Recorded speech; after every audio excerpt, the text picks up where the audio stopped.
नमस्कार बच्चों। आज हम आपको दूरी, विस्थापन और त्वरण निकालना बताएंगे। लेकिन जब जैसे हमें कोई दूरी का समीकरण दिया जाए, तो समीकरण जब हमें दूरी का दिया जाए तो उस समीकरण से हम दूरी, विस्थापन, दूरी, चाल और त्वरण को कैसे निकालते हैं। तो उसे निकालने के लिए अवकलन करना पड़ता है, जो कि हम मैथ में पढ़े हैं। अवकलन डिफरेंशियल बोलते हैं, जिसे हम इंग्लिश में डिफरेंशियल बोलते हैं। तो अवकलन पर आधारित प्रश्न है यहाँ पर, दूरी, वेग और त्वरण से संबंधित।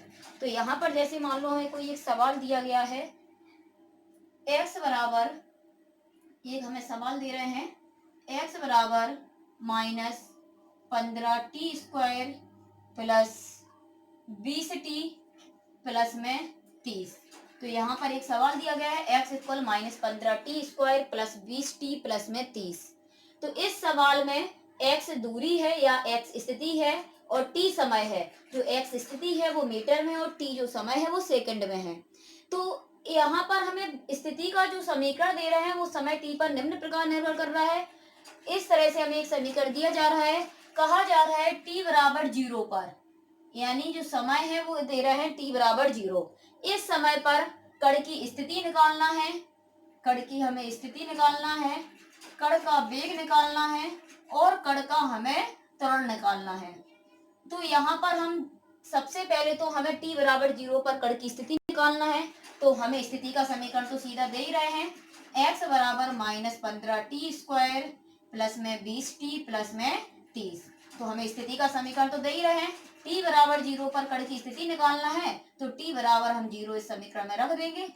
तो जहां जहां t होगा वहां वहां पर t का मान 0 रख देंगे। तो यहाँ पर t का मान हम 0 रखते आएंगे, यहाँ तो t है नहीं। अब 0 का स्क्वायर 0 होगा, 15 का 0 में गुणा करेंगे 0, 20 का गुणा 0 में करेंगे 0 प्लस में 30।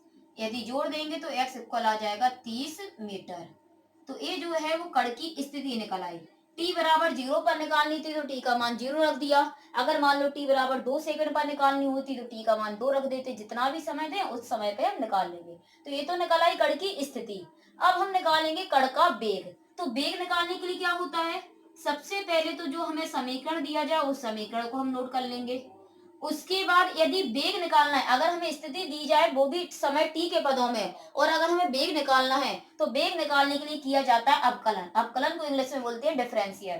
तो यहाँ पर जो x है इसका हम अवकलन करेंगे, यानी इसके आगे d लगा देंगे। और अवकलन जो होता है वो समय के सापेक्ष किया जाता है, क्योंकि हमें पता है वेग निकालने के लिए स्थिति में समय का भाग करते हैं। चाल बराबर दूरी बटे समय, या वेग बराबर विस्थापन बटे समय अंतराल। तो इसके लिए क्या होता है कि इसमें समय का भाग किया जाता है।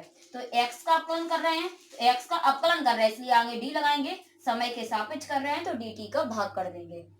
यहाँ पर d ज्यों के त्यों रखेंगे, x की जगह जो x का पूरा मान है वो रख देंगे, और अपॉन में dt है तो dt लिख देंगे। dx अपॉन dt को हम बोल सकते हैं वेग यानी v। अब संख्या जो होती है उसका अवकलन नहीं होता है, उसे ज्यों के त्यों लिखते हैं। जिसके सापेक्ष करते हैं केवल उसी वाले पद का अवकलन होता है। यहाँ पर हम समय t के सापेक्ष कर रहे हैं तो इसलिए t का अवकलन होगा, बाकी का जो मान होगा वो ज्यों के त्यों लिखते जाएंगे। तो पहले हम एक पद ले रहे हैं, ये वाला -15t²। तो इसमें -15 ज्यों के त्यों, इसका अवकलन तो होगा नहीं, t के सापेक्ष कर रहे हैं इसलिए t² का अवकलन हो जाएगा। तो अवकलन करने के लिए क्या होता है कि जैसे मान लो x की पावर 3 का अवकलन करना है, तो अवकलन के नियम तो बहुत होते हैं लेकिन यहाँ केवल हमें पावर वाले सीखना है।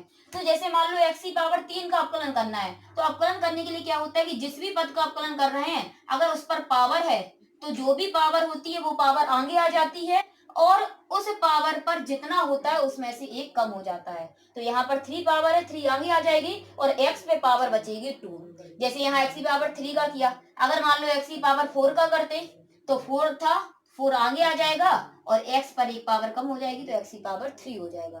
तो इस तरह से हम अवकलन करते हैं।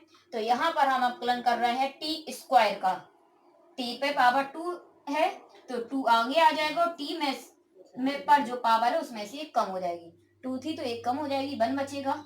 यहाँ 20, t पे पावर यहाँ 1 है तो 1 आगे आएगा, और 1 में से अगर एक कम कर देंगे पावर तो 0 बचेगी। अब अगर कोई ऐसा पद आ जाए जिसमें जिसके साथ अवकलन कर रहे हैं वो पद ही ना हो, यहाँ पर हम t के सापेक्ष कर रहे हैं तो 30 में t तो है नहीं, जब नहीं होता है वो पद तो अवकलन कर दिया जाता है 0। यहाँ पर हम देखेंगे तो 15 दूनी 30, टी पे पावर 1 है तो केवल टी लिख देंगे, 20 एकम 20 और टी पे पावर यहाँ 0 है। तो हमें पता है कि किसी भी पद पर अगर पावर 0 होती है उसका मान 1 होता है। तो यहाँ भी बराबर आ जाएगा -30t प्लस में 20। तो ये वेग का समीकरण आ गया। अब हम देखेंगे यहाँ पर जो वेग निकालना है वो t बराबर 0 पर निकालना है, इसलिए यहाँ t बराबर हम रख देंगे 0। जब t का मान हम 0 रख देंगे तो v बराबर हो जाएगा -30, t की जगह 0 रख देंगे प्लस में 20, 30 का गुणा 0 में कर देंगे तो 0 हो जाएगा प्लस में 20, 0 प्लस 20 यानी हो जाएगा 20 मीटर पर सेकंड। तो ये निकल आएगा वेग।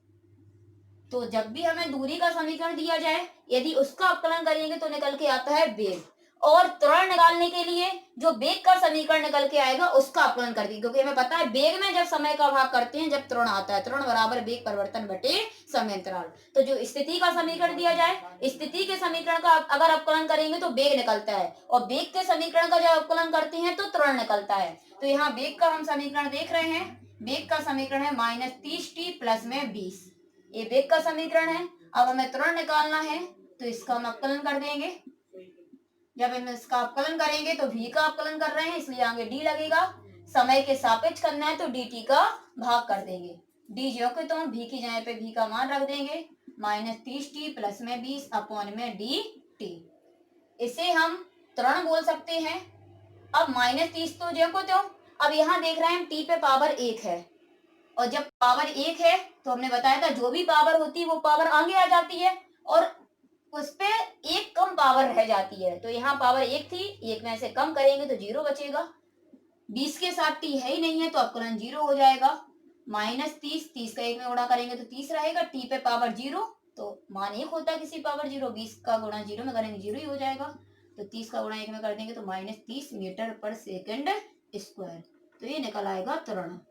तो इस तरह से अगर कभी भी हमें स्थिति का समीकरण दिया जाए और उस समीकरण में पूछा जाए कि वेग और त्वरण कितना होगा, तो स्थिति का जो भी समीकरण होगा उसका अवकलन करने पर वेग प्राप्त होगा, और वेग के समीकरण का जब अवकलन कर देंगे तो अवकलन करने पर हमें त्वरण प्राप्त होगा।